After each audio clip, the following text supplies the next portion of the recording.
अब सवाल उठने लगे हैं और वो जाहिर सी बात है राजेश, जो हम चर्चा कर रहे थे ब्रेक में जाने से पहले, शिवराज बनेंगे मध्य प्रदेश में? देखिए, मुझे लगता है कि शिवराज को अवसर नहीं मिलेगा। नहीं मिलेगा? नहीं मिलेगा। क्या वजह?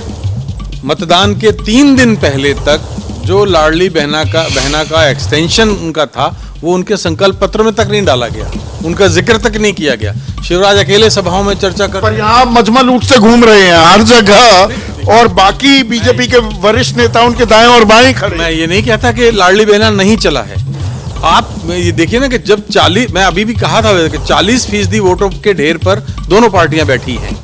अब उसमें 1,32,00,000 को लाडली बहना को आप जो दे रहे हैं, उसका अगर 60% भी महिलाओं ने वोट किया तो 40-45 लाख तो वोट फिर भी पड़ रहे हैं। उसको काउंटर करने के लिए कांग्रेस ने वो इंतजाम किया नहीं, और वो जो एंटी इनकम्बेंसी फैक्टर था वो थोड़ा सा तरल। शिवराज सिंह चौहान हो सकता है इस शानदार जीत के बावजूद मुख्यमंत्री ना बन पाए, तो क्या बीजेपी सामूहिक नेतृत्व की जो रणनीति चली थी और उस पर हमने बहुत सारे सवाल भी उठाए थे, अब कुछ आउट ऑफ द बॉक्स मुख्यमंत्रियों को लेकर भी हो सकता है?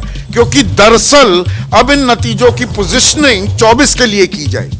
मैं आपसे एक सवाल पूछता हूं कि क्या ये चुनाव मध्य प्रदेश में भारतीय जनता पार्टी ने शिवराज सिंह के नेतृत्व में लड़ा? नहीं लड़ा।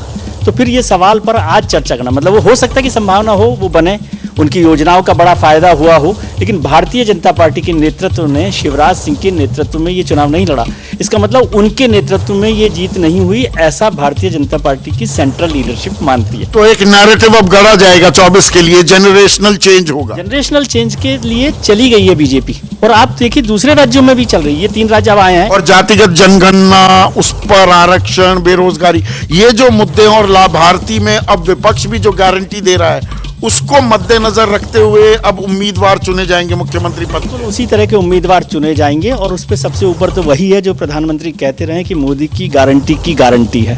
तो वो, और अब जो हम सब लोग करते थे कि विधानसभा चुनावों में मोदी का चेहरा नहीं चलता, वो उन्होंने यहाँ प्रूव किया है कि मोदी का चेहरा ही चला है। क्योंकि 4 राज्यों में, 5 राज्यों में जो भी नतीजे रहे हों, लेकिन वो मोदी के चेहरे पर लड़े गए। और ये तो बड़ी रिस्क थी कि आप सिटिंग चीफ मिनिस्टर को आपने साइडलाइन किया, उनके नेतृत्व में नहीं लड़ा गया।